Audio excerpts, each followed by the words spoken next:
c'est la compile du morning de Diffoul sur Skyrock.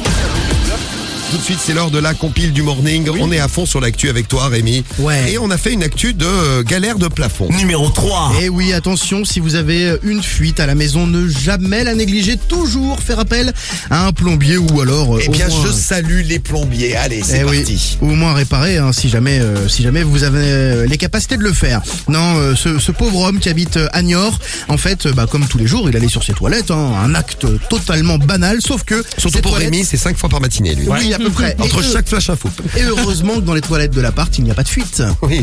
Parce que sinon, je me serais retrouvé chez le voisin. C'était les seuls à les utiliser, les toilettes. Il les pourrit tellement, Rémi, les toilettes, Ce sont mes toilettes perso. que personne ne veut les utiliser ici. Ah, je sais, merci. Ouf. Il y a même Karim qui me demande mes clés pour aller à la maison faire ces trucs. Bon, en tout cas, cet homme a traversé le plafond. Il était tranquillement en train de faire popo. Il s'est retrouvé donc le pantalon baissé chez les voisins dans un nuage de poussière. Les voisins qui ont eu très très peur, heureusement. Oui. Non, parce qu'en plus les toilettes arrivaient dans la cuisine de l'autre, donc c'est un peu compliqué. Et voilà. J'étais en train de faire à cuisiner. tu te prépares un bon poulet rôti et là t'as le voisin qui arrive et est en train de chier. Fuite d'eau jamais réparée, mur délabré. Et voilà. Donc faites attention à vos fuites d'eau. Moi je vous amène à Saint-Malo maintenant. Numéro 2. Avec deux dealers qui avaient caché leur drogue dans les combles d'un immeuble. Bon, ils ont 16 et 17 ans. Ils montent dans les combles. Juste en dessous, il y a un couple qui habite au dernier étage. Ils entendent un petit bruit sur le palier. Bon, ils se disent qu'est-ce que c'est. Et tout à coup, bradadam, le plafond s'écroule. La porte ouverte, les gens qui avaient entendu le bruit retrouvent le gars de 17 ans entouré de pochons de cannabis de partout. Bon, évidemment, les locataires se disent mais qu'est-ce qui se passe? Tout ça dans une espèce d'amas de poussière dans tous les sens. Ils appellent la police. Bon, le pauvre, il s'est fait interpeller. Il pensait que l'histoire était terminée, le couple là.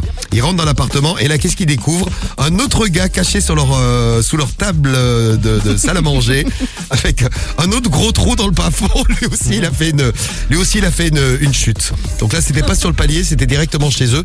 Ils avaient un toit, comment ça s'appelle les toits hauts là? C'est la classe, tu sais. Un plafond haussmannien, non? Ah oui. Un truc. Les plafonds qui font plus de 2,50 m là. Un pigeonnier. Stéphane Plaza, si tu nous écoutes, appelle-nous.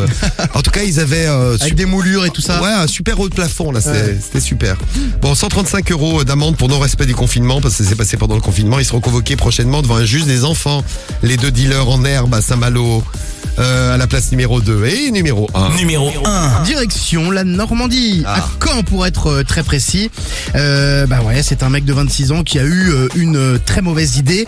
Il s'est dit tiens, je vais mettre des caméras dans les toilettes du supermarché. Ouais, c'est un pervers. Ouais. Un pervers, et ça a duré pendant 1 an. Ah ouais. Alors il s'est fait choper quand même, et puis je vais vous expliquer pourquoi. Mais en garde à vue, il a expliqué non, qu'il n'était pas du tout voyeuriste, mais qu'il voulait se comparer avec les autres hommes. Il trouvait qu'il en avait une petite, donc il voulait se rassurer.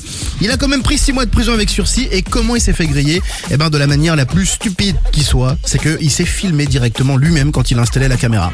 Donc ça a été très facile pour la police de l'identifier. Il n'a pas inventé la poudre, celui-ci. Non. Il n'a pas inventé la poudre. Le juge lui a déclaré il serait plus facile d'aller sur Internet. On y trouve tout ce qu'on veut pour vous rassurer au niveau de votre taille du zizi. Voilà. Lui, c'est vraiment le champion. C'est normal, il est numéro 1 dans notre compile ce matin. Merci Rémi.